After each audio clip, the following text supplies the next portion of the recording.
वर्णानामर्सङ्घानां रसानां छन्दसामपि मङ्गलानां च कर्तारो वन्दे वाणी विनायकम्।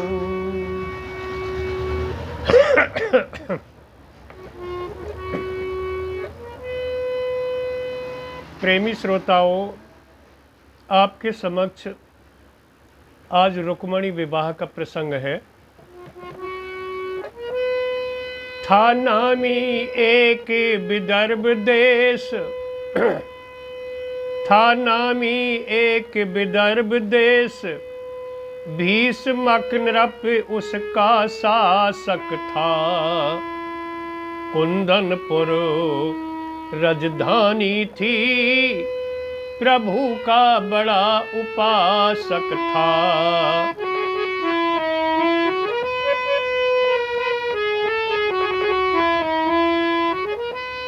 उसके ही घर में आदि शक्ति सीता फिर अवतारी थी। जो त्रेता युग में सीता थी, द्वापर में वही रुक्माणी थी।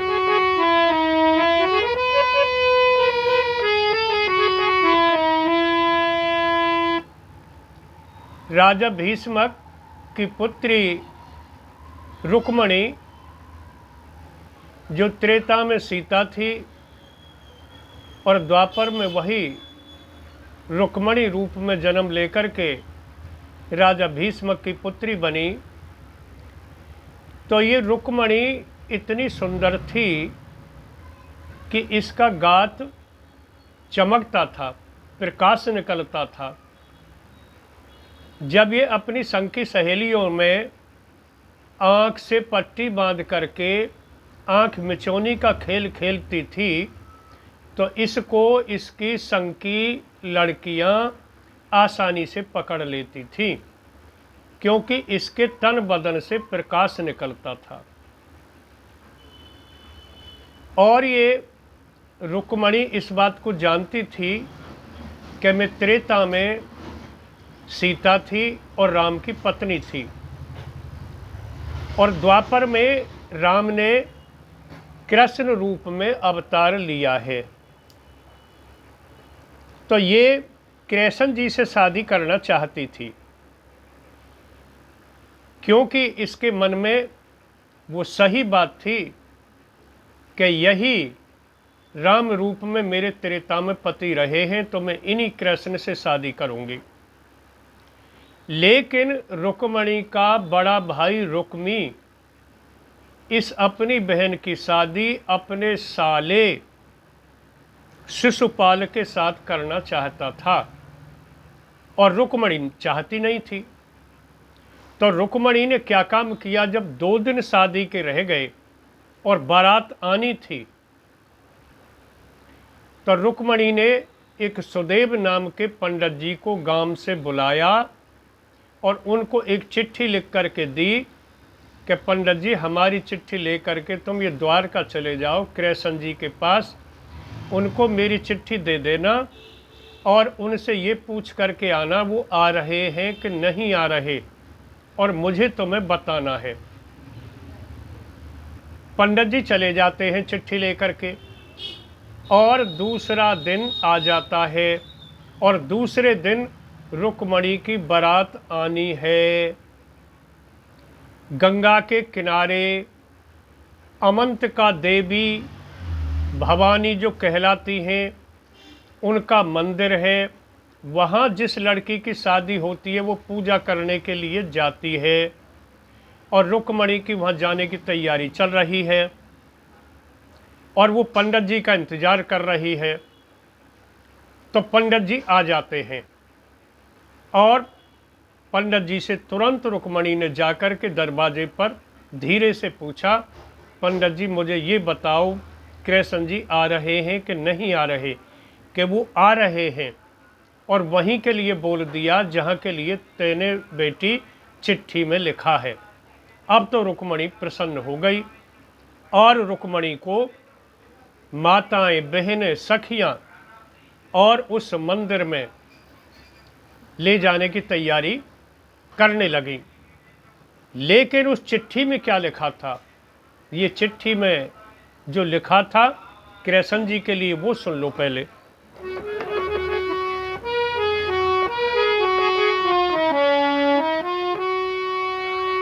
पत्र तुम्हें भेजा है कृष्ण, पत्र नहीं मेरा दिल है। प्रीतम मेरे जल्दी आना, तन ये तेरे काबिल है। पत्र तुम्हें भेजा है कृष्ण, पत्र नहीं मेरा दिल है। प्रीतम मेरे जल्दी आना, तन ये तेरे काबिल है। पत्र तुम्हें भेजा है कृष्ण।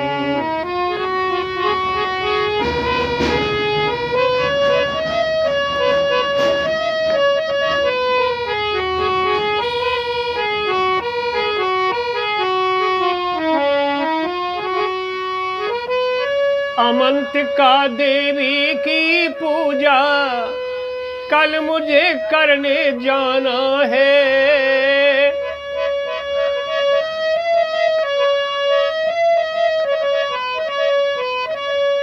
थाल हाथ में लिए मिलूंगी, रथ लेकर आ जाना है।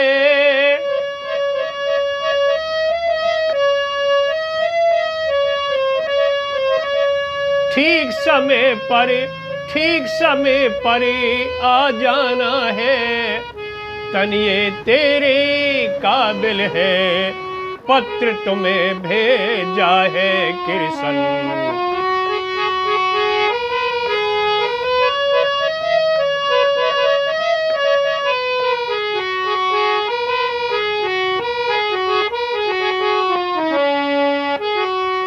और नहीं आए तो तुम मंदिर में ब्याह नहीं रचने दूंगी।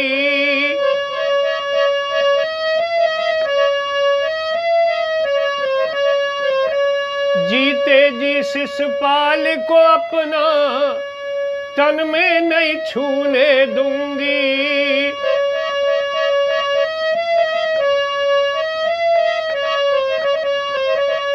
प्राण तजूंगी वही मंदिर में, तन ये तेरे काबिल है।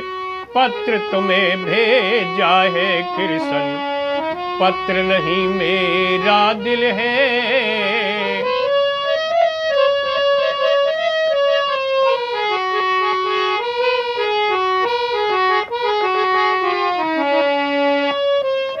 और हे कृष्ण, कहाँ मिलना है, कहाँ मिलोगे, मिलने की सूरत लिख दी।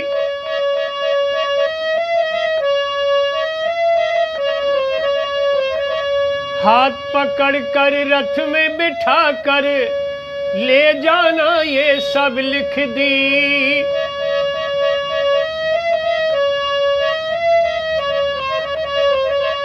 थोड़े लिखे को बहुत समझना, तन ये तेरे काबिल है। पत्र तुम्हें भेजा है कृष्ण, पत्र नहीं मेरा दिल है। प्रीतम मेरे जल्दी आना, तन ये तेरे काबिल है। पत्र तुम्हें भेजा है कृष्ण। ये चिट्ठी में लिखा था।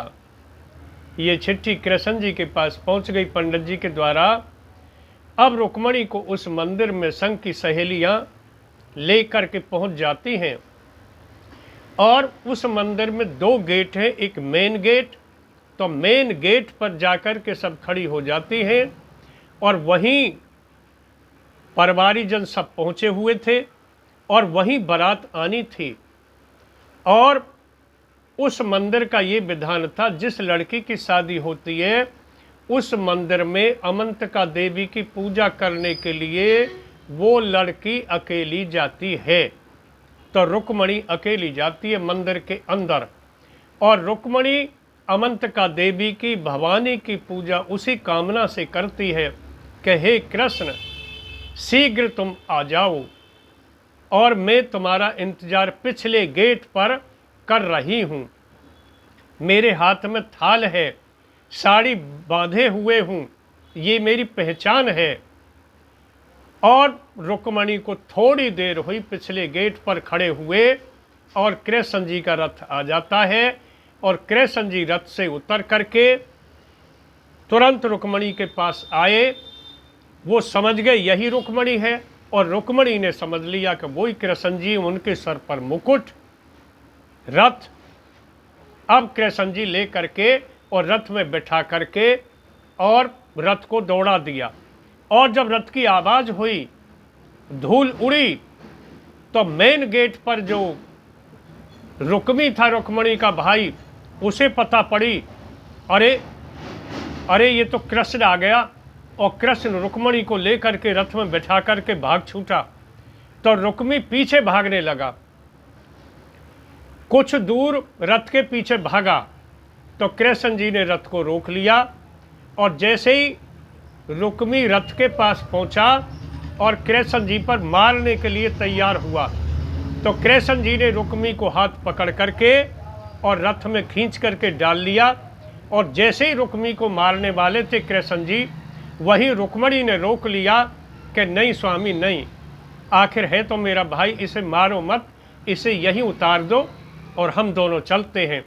तो रुक्मी को वहीं उतार दिया, और रुक्मी वहीं एक भोजकट नाम के गांव में बस गया, क्योंकि वो ये प्रतिज्ञा करके चला था कि मैं रुक्मणी को वापस नहीं ला पाया कृष्ण से, तो मैं वापस नहीं आऊंगा। तो रुक्मी वहीं भोजकट नाम के गांव में बस गया, और कृष्ण जी रुक्मणी को लेकर के अपने द्वारका पहुंच जाते हैं। बोलिए कृष्ण भगवान की जय।